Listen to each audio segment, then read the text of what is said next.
கனவில் வந்த பெண்ணே நீயே நீதானா, உன்னை சேரும் முன்னே உயிர் பிரிவேனா, நெஞ்சாங்கூலி ஓரத்தில நீ இருந்தா போதும் புள்ள, நீ மட்டும் போதும் புள்ள, வேற யாரும் தேவையில்லை.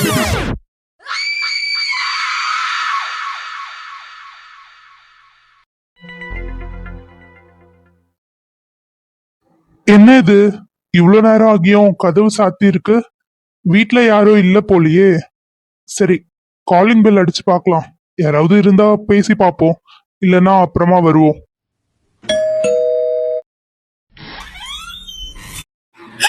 மிஸ்டர் பாண்டியன், என்ன தேடி வீட்டுக்கே வந்துட்டீங்களா? நான் உங்களை ஒன்றும் பார்க்க வரல, உங்க அம்மாவை பார்த்துட்டு போலான்னு வந்தேன். அதாவது ஷாலுவோட அம்மாவை. வீட்ல வேற யாரும் இல்லையா? ஓ, நீங்க அவங்க கிட்ட மட்டும் தான் பேசுவீங்களோ? ஏன் என்ன பார்த்தா ஆளா தெரியலையா? என்கிட்ட சொல்ல மாட்டீங்களா? நான் கேஸ் விஷயமா பேச வந்திருக்கேன். ஷாலுவோட கேஸ் விஷயமா தானே? பரவாயில்ல, என்கிட்ட சொல்லுங்க. வீட்ல யாரும் இல்லையா? ஷாலுக்கும் விஜய்க்கும் கல்யாணம் பேசியிருக்காங்க. அதுக்காக இன்னைக்கு கல்யாண புடவை எடுக்கிறதுக்காக போறாங்க. நானும் அதுக்காக தான் கிளம்பிட்டு இருக்கேன். அவங்க 2 பேரும் விஜய் வீட்ல இருக்காங்க. சரி, ஓகே. அப்படின்னா நான் ஈவினிங் வரேன். பாண்டியன், ப்ளீஸ் எதுக்காக வந்தீங்கன்னு சொல்லுங்க, இல்லைன்னா சஸ்பென்ஸ்ல என் தலை வெடிச்சிரும். ஒன்னும் இல்ல, ஒரு வார்னிங் கொடுத்துட்டு போலான்னு தான் வந்தேன். காஷ்மோரா எஸ்கேப் ஆயிட்டான். அவன் எப்படியோ ஷாலுவை தான் தேடி வருவான். அதனால சேஃபா இருங்கன்னு சொல்றதுக்காக தான் வந்தேன். என்னது, காஷ்மோரா எஸ்கேப் ஆயிட்டாரா? சூப்பர். பாருங்க, அவர் லவ்வுக்காக எவ்வளவுலாம் பண்றாரு. நீங்களும் இருக்கீங்களே. ஹலோ, அவங்க லவ்க்காக நான் என்ன பண்ணட்டும்? ஐயோ மக்கு இன்ஸ்பெக்டரே, நான் அவங்க லவ்க்காக சொல்லல, நம்ம லவ்க்காக பேசிட்டு இருக்கேன். கவி, எத்தனை தடவை சொல்றது? உன் மைண்ட நீ மாத்திக்கவே மாட்டியா? எனக்கு கல்யாணம் ஆயிடுச்சு. என் ஒய்ஃப் இருக்கா. எனக்கு என் வீட்ல என்னோட ஒய்ஃப் இருக்கா. இருக்காங்க இல்ல இருந்தாங்கன்னு சொல்லுங்க. உங்களுக்கு டிவோர்ஸ் ஆயிடுச்சுன்னு எனக்கு தெரியும் பாண்டியன். என்னாச்சு, எதனால அவங்க டிவோர்ஸ் பண்ணிட்டு போனாங்க, இதெல்லாமே எனக்கு தெரியும்.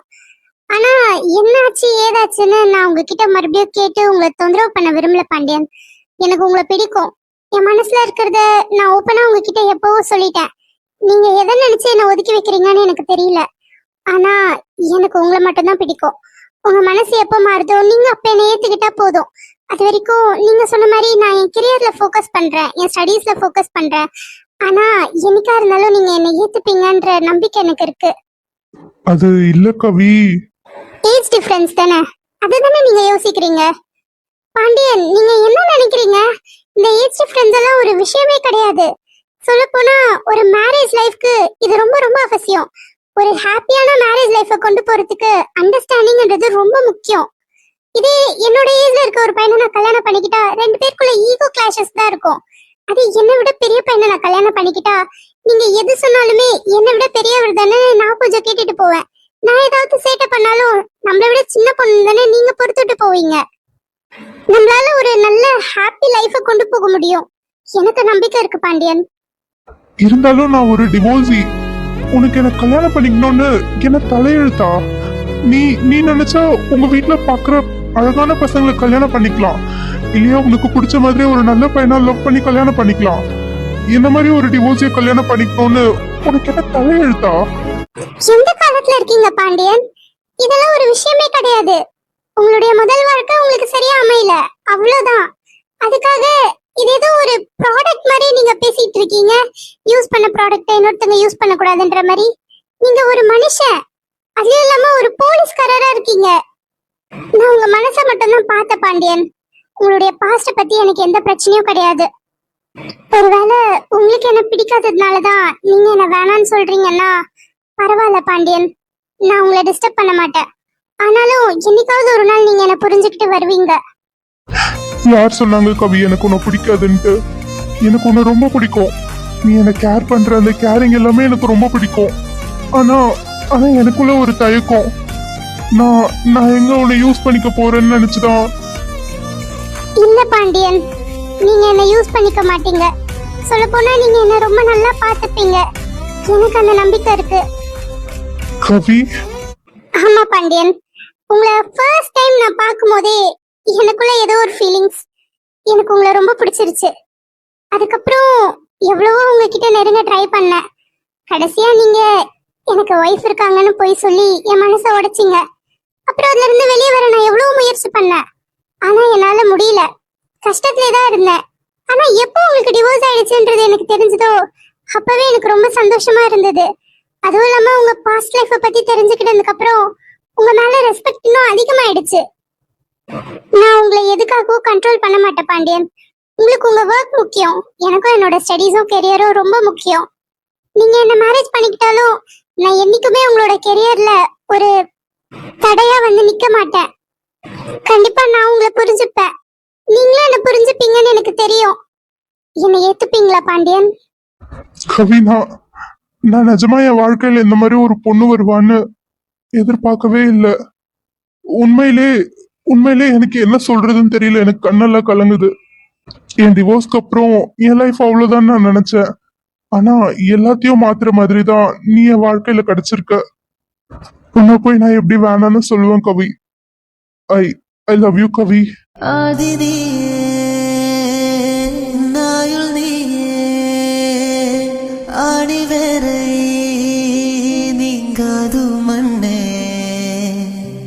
எங்கே இருள் என்றாலும் அங்கே ஒளி நீதானே. கண்ணாயனை நீயே காக்கா, கண்ணீரையும் காணனே. எல்லாரும் ஏறியாச்சா? வண்டி எடுக்கலாமா? எல்லாரும் ஏறியாச்சு. இங்கேயும் எல்லாரும் ஏறியாச்சு மாமா. வண்டி எடுக்கலாம். ஓகே ஓகே, முன்னாடி இருக்க வண்டி கிளம்புனதும் நம்ம வண்டி ஸ்டார்ட் பண்ணலாம். எல்லாரும் வந்துட்டீங்க தானே? வண்டி எடுத்துடலாமா? ஆ, எல்லாரும் வந்தாச்சு. எல்லாரும் வந்தாச்சு மாப்ள, வண்டி எடுக்கலாம். இவன் என்ன ஷவலு பக்கத்துல உட்கார்ந்துட்டு இருக்கான்? எனக்கு பார்க்க பார்க்க கோவமா வருது. இல்ல இல்ல, உங்க அம்மா உட்கார கூடாது, நான் தான் உட்காரணும். ஏதாவது பண்ணு காஷ்மோரா. ஐயோ, நம்ம ஆளு நமக்கு முன்னாடி ரோல உட்காந்துட்டா. நம்ம பக்கத்துல உட்காருவான்னு பார்த்தேனே. ச்சே, எப்படியாவது பேச்ச போட்டு அப்படியே கரெக்ட் பண்ணிடலான்னு பார்த்தேன். வேலைக்கே ஆகாது போலியே. என்ன பண்றது? சரி பரவாயில்ல, எப்படியோ வண்டிய நடுவுல எங்கேயாவது நிறுத்துவாங்க. அப்ப அப்படியே மாறி உக்காந்துட வேண்டியதுதான்.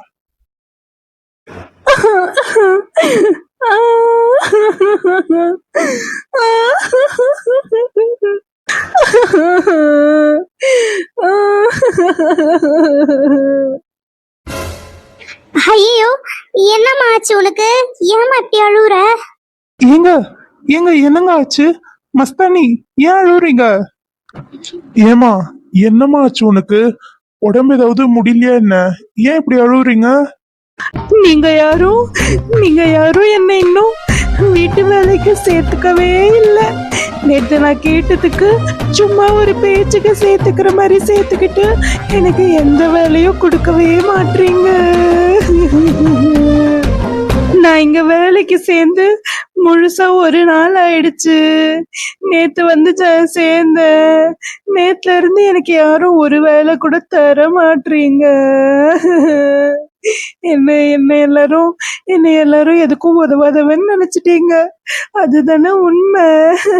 ஐயோ அல்லா. ஐயோ, அப்படிலாம் இல்ல மஸ்தானி. யார் சொன்னாங்க? ப்ளீஸ் நீங்க அழாதீங்க. உங்களை நாங்க நேத்து வேலையில சேர்த்தோம்ல, வேலைக்காரங்களாம் நினைச்சு கிடையாது.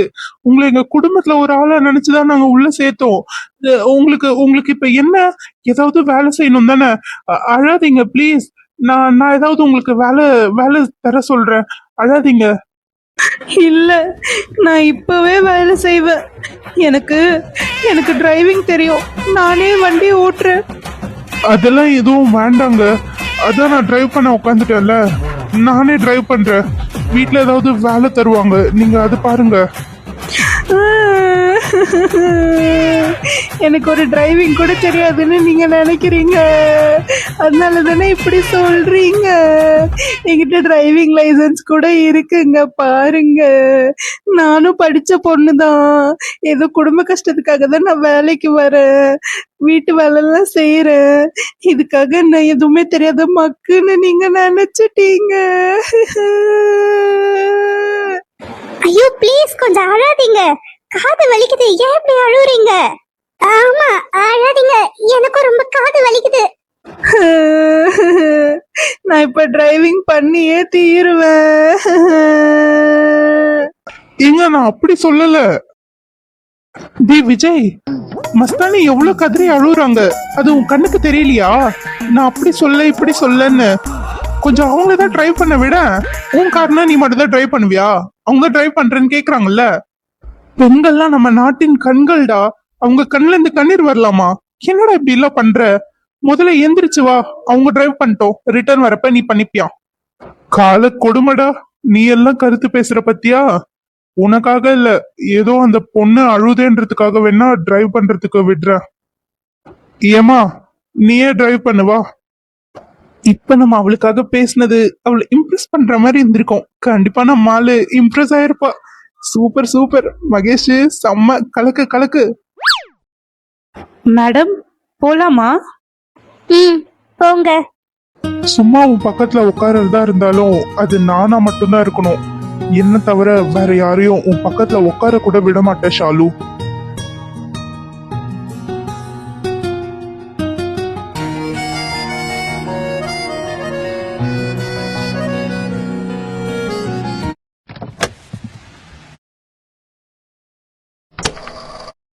உனக்காக